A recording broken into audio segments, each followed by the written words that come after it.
आज हम कुछ बहुत जरूरी और दिलचस्प विषयों पर एक गहरी नजर डालने वाले हैं। बिल्कुल। हमारे पास कई तरह के स्रोत हैं, राष्ट्रीय विकास से लेकर अंतर्राष्ट्रीय कूटनीति, रक्षा क्षेत्र की बातें, चुनावी माहौल और हाँ, आम आदमी से जुड़े आर्थिक फैसले भी। मकसद यही है कि इन सब स्रोतों से वो खास जानकारी, वो नजरिए निकालें जिससे कम समय में पूरी तस्वीर साफ हो सके। तो आज चर्चा में क्या क्या है? प्रधानमंत्री गुजरात में है कुछ नई विकास परियोजनाओं के साथ। हाँ, सुना मैंने। उधर अमेरिका ने भारत को चाबहार बंदरगाह पर एक अहम छूट दी है। ये बड़ी खबर है। सीमा पार आतंकवाद पर भारत ने फिर पाकिस्तान को घेरा है।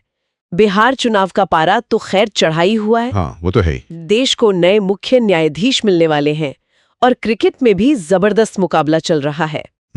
चलिए एक एक करके बात करते हैं। शुरुआत करते हैं देश के अंदर की विकास की खबरों से।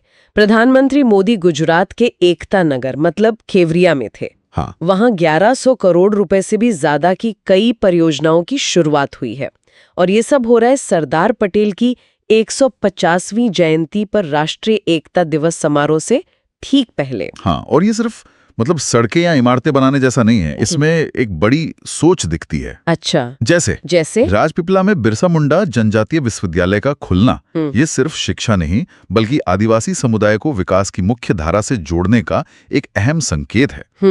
और वो जो 367 करोड़ की लागत से भारत के शाही राज्यों का संग्रहालय बन रहा है, वो भी काफी दिलचस्प है। हाँ, उसके बारे में सुना। सोचिए, 560 से ज्यादा रियासतों के भारत में विलय की कहानी, ये सिर्फ एक म्यूजियम नहीं होगा, ये इतिहास को महसूस करने की जगह बनेगी। और ऐसा लगता है कि पर्यावरण का भी काफी ध्यान रखा गया है। 25 नई ई बसें, उनका चार्जिंग डिपो। हाँ, बिल्कुल। ये तो सीधे सीधे ग्रीन मोबिलिटी की तरफ एक बड़ा कदम है। और स्टैच्यू ऑफ यूनिटी तक पहुंच आसान बनाने के लिए ट्रैवलेटर्स और नई जेटी जैसी सुविधाएं भी हैं। बिल्कुल, ये सब मिलकर ना एक पूरी रणनीति का हिस्सा लगता है। इको टूरिज्म को बढ़ावा देना, स्मार्ट इंफ्रास्ट्रक्चर बनाना और हाँ, आदिवासी विकास पर जोर देना। ये सिर्फ सुविधाओं का जोड़ नहीं है, बल्कि उस पूरे इलाके को पर्यावरण के लिहाज से बेहतर और सबके लिए सुलभ बनाने की कोशिश नजर आती है। और इसमें स्थानीय संस्कृति और इतिहास को सहेजने का पहलू भी जुड़ा है। अच्छा, अब जरा देश के राजनीतिक पारे पर नजर डालते हैं।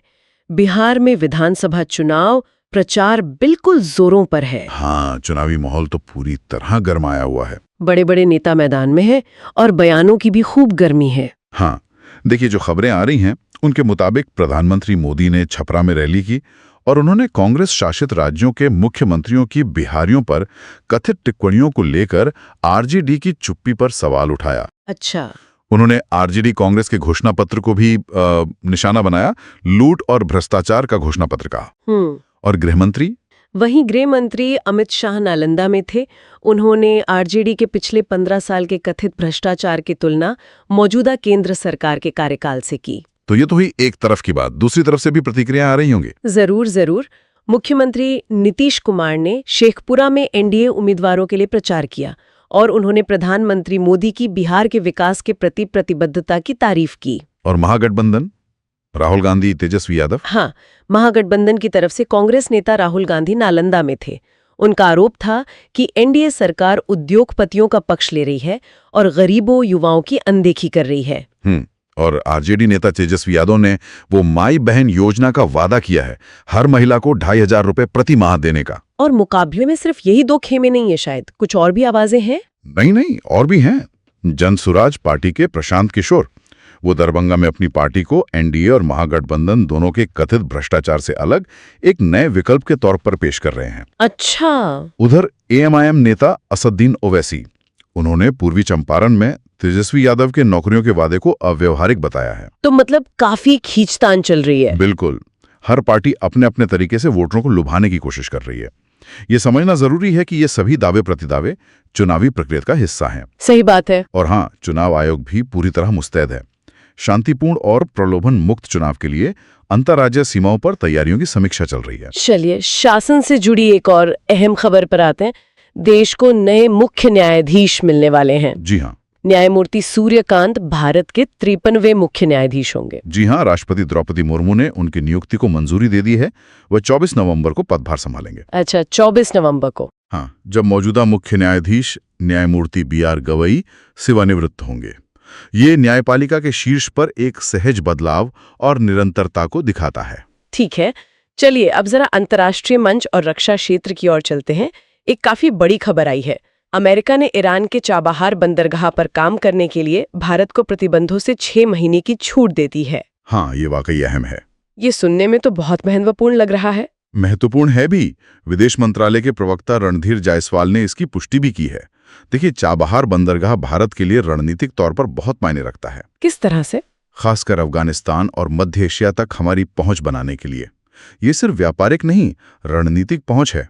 तो ये छूट मिलना दिखाता है कि अमेरिका भी इस प्रोजेक्ट में भारत की भूमिका को समझता है और शायद इसे ईरान पर जो उनका व्यापक दबाव है उस रणनीति से कुछ हद तक अलग करके देख रहा है। लेकिन ये सिर्फ 6 महीने की छूट है। क्या ये भारत की लंबी योजनाओं के लिए काफी है या बस एक अस्थायी राहत समझें? ये एक अच्छा सवाल है।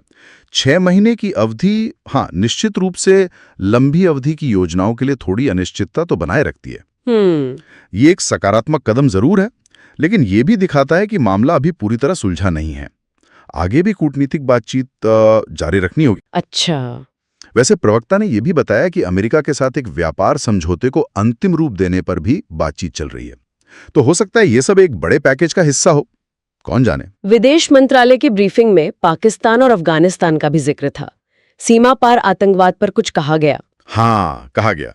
प्रवक्ता ने पाकिस्तान के संदर्भ में सीमा पार आतंकवाद पर भारत का कड़ा रुख दोहराया। क्या कहा उन्होंने? उन्होंने कहा कि पाकिस्तान को ये लगता है कि उसे ऐसा करने का अधिकार है जो उसके पड़ोसियों को कतई मंजूर नहीं है। ये भारत की लंबे समय से चली आ रही पोजीशन है, कोई नई बात नहीं है, पर इसे दोहराया गया।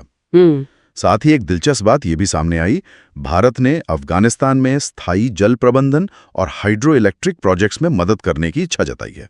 अच्छा, ये दिलचस्प है। हाँ, ये दिखाता है कि भारत सिर्फ सुरक्षा ही नहीं बल्कि क्षेत्रीय स्थिरता और विकास में भी एक सकारात्मक भूमिका निभाना चाहता है। और क्वाड के बारे में भी कुछ बात हुई? जी, प्रवक्ता ने क्वाड यानी भारत, अमेरिका, ऑस्ट्रेलिया और जापान का जो समूह है उसे साझा हितों वाले कई मुद्दों पर बातचीत के लिए एक महत्वपूर्ण मंच बताया। यह संकेत है कि भारत इस समूह को इंडो पैसिफिक क्षेत्र में अपनी रणनीति का एक अहम हिस्सा मानता है।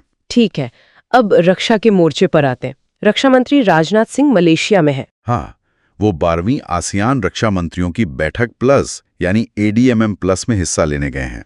ये ADMM प्लस क्या है, थोड़ा समझाएंगे? जरूर। आसियान तो हुआ दक्षिण पूर्व एशियाई देशों का संगठन और प्लस में भारत समेत 8 और संवाद भागीदार देश शामिल हैं। अच्छा।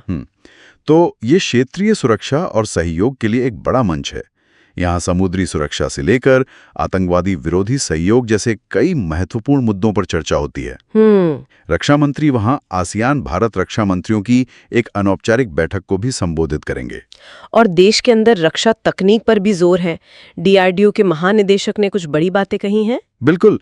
रक्षा अनुसंधान और विकास संगठन DRDO के DG डॉक्टर BK दास ने कहा है कि भारत अब एडवांस्ड मिलिट्री टेक्नोलॉजी में एक उभरती हुई ताकत बन रहा है। अच्छा। उन्होंने कुछ खास तकनीकों का जिक्र किया, जैसे कॉग्निटिव और क्वांटम सिस्टम, बिना चालक वाले autonomous system, directed energy weapons. Directed energy weapons, इसका मतलब क्या हुआ? लेजर हथियार या कुछ और? हाँ, सरल शब्दों में कहें तो ऐसे हथियार जो ऊर्जा की किरणें जैसे लेजर, माइक्रोवेव या पार्टिकल बीम का इस्तेमाल करते हों। अच्छा। इसके अलावा नेट सेंट्रिक वॉरफेयर मतलब युद्ध क्षेत्र में सभी यूनिट्स और हथियारों का डिजिटल नेटवर्क से जुड़ा होना, AI का इस्तेमाल और अंतरिक्ष आधारित क्षमताएं भी शामिल हैं। काफी एडवांस चीजें हैं ये तो। हाँ, और सबसे बड़ी बात जो उभर कर आ रही है वो है आत्मनिर्भरता पर जोर। आत्मनिर्भरता? हाँ, खासकर missile, radar, semiconductor chips, electronic warfare systems और ड्रोन जैसे अहम क्षेत्रों में। उन्होंने ये भी बताया कि कम दूरी वाले सुरक्षा कवच सिस्टम के पहले चरण का सफल परीक्षण भी हो चुका है। तो साफ है कि रक्षा तकनीक में आत्मनिर्भर बनना एक बहुत बड़ी प्राथमिकता है। अब आते हैं अर्थव्यवस्था और तकनीक पर। प्रधानमंत्री मोदी ने सोशल मीडिया पर भारत को एक बड़ा समुद्री केंद्र, एक मैरीटाइम हब बनाने की बात कही है। हाँ, उनका जोर सिर्फ बंदरगाहों और कनेक्टिविटी पर ही नहीं है, बल्कि वैल्यू एडेड सेवाओं पर भी है। पर्यावरण के अनुकूल ग्रीन शिपिंग पर है और इंडस्ट्री के लिए बेहतर नीतियां बनाने पर भी है। उन्होंने भारत की लंबी समुद्री सीमा और विश्व स्तरीय बंदरगाहों का जिक्र करते हुए निवेशकों को भारत की इस समुद्री विकास यात्रा में शामिल होने का न्योता दिया है। ये आत्मनिर्भर भारत और मेक इन इंडिया को समुद्री क्षेत्र में बढ़ावा देने की कोशिश लगती है। और आम लोगों से जुड़ी एक राहत भरी खबर भी है। जीएसटी बचत उत्सव के तहत खाने पीने की कुछ चीजों पर जीएसटी घटाया गया है। जी हाँ, ये खबर आई है। जो जानकारी सामने आई है उसके मुताबिक डेयरी प्रोडक्ट्स जैसे मक्खन, घी पर जीएसटी 12% से घटाकर 5% कर दिया गया है। अच्छा, 12 से 5%। हाँ, फलों और सब्जियों के जूस पर भी दर 12% से 5% हो गई है। इसी तरह संरक्षित मांस, सब्जियां और अचार जैसी चीजें भी अब 5% वाले स्लैब में आ गई हैं। तो मतलब त्योहारों के मौसम में या रोजमर्रा की खरीदारी में कुछ बचत हो सकती है। अगली बार किराने की दुकान पर बिल थोड़ा ध्यान से देखना पड़ेगा। हाँ, उम्मीद तो यही है। सरकार का मकसद भी यही लगता है कि इससे घरों का खर्च कम हो, खाने पीने की चीजें ज्यादा किफायती हों, पोषण मिले और साथ ही फूड प्रोसेसिंग इंडस्ट्री को भी बढ़ावा मिले। हालांकि देखना होगा कि बाजार में इसका असर कीमतों पर कितनी जल्दी और कितना पड़ता है। पर हाँ, कागज पर तो ये राहत देने वाला कदम है। चलिए अब कुछ और जरूरी खबरों पर फटाफट नजर डाल लेते हैं। मुंबई से एक अच्छी खबर है। हाँ, पवई इलाके में एक स्टूडियो में कुछ लोग बंधक बना लिए गए थे, जिनमें 17 बच्चे भी थे। कुल 19 लोग। उन्हें पुलिस और फायर ब्रिगेड ने सुरक्षित बचा लिया है। अरे वाह, ये वाकई एक सफल और सराहनीय रेस्क्यू ऑपरेशन रहा। बहुत अच्छी खबर है। मौसम की बात करें तो चक्रवात मोंथा ये अब कमजोर पड़ रहा है। उत्तर छत्तीसगढ़ की ओर बढ़ते हुए अगले 24 घंटों में कम दबाव का क्षेत्र बन सकता है। अच्छा, तो खतरा टल रहा है? लगता तो है, लेकिन मौसम विभाग ने कल के लिए उप हिमालयी पश्चिम बंगाल और सिक्किम में भारी बारिश का रेड अलर्ट जारी किया है। ओहो, यानी इन इलाकों में लोगों को सावधान रहने की जरूरत है। बिल्कुल। और आखिर में खेल की दुनिया से आईसीसी महिला वनडे वर्ल्ड कप का दूसरा सेमीफाइनल। हाँ, भारत बनाम ऑस्ट्रेलिया। ऑस्ट्रेलिया ने भारत के सामने 339 रनों का पहाड़ जैसा लक्ष्य रखा है। 339? ये तो बहुत बड़ा स्कोर है। हाँ, ताज़ा स्कोर जब हम ये रिकॉर्ड कर रहे हैं तब भारत ने 28 ओवर में 2 विकेट खोकर 174 रन बना लिए थे। मतलब अभी लंबा रास्ता तय करना है। ये फाइनल में पहुंचने के लिए बहुत बड़ी चुनौती है।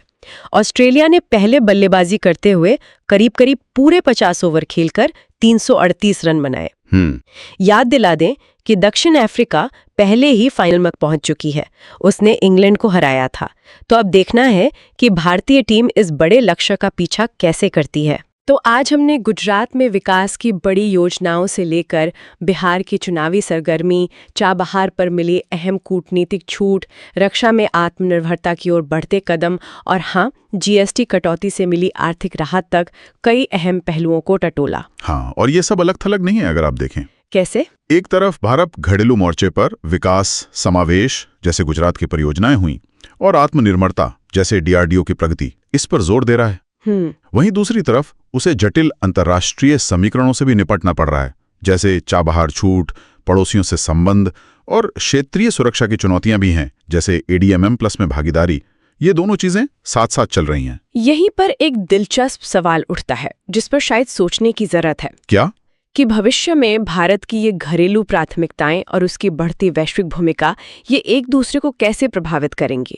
विकास की जरूरतें, रक्षा की तैयारी, कूटनीति की मजबूरियां और अर्थव्यवस्था की चुनौतियां, इन सब में संतुलन कैसे साधा जाएगा? ये वाकई एक बड़ा सवाल है और इसका जवाब शायद एक लगातार चलने वाली प्रक्रिया में ही मिलेगा। इस पर नजर रखना जरूरी होगा। बिल्कुल। इस गहरी और जानकारी भरी चर्चा का हिस्सा बनने के लिए धन्यवाद। धन्यवाद। अगली बार फिर मिलेंगे कुछ नए स्रोतों और नई जानकारियों के साथ। तब तक के लिए विदा।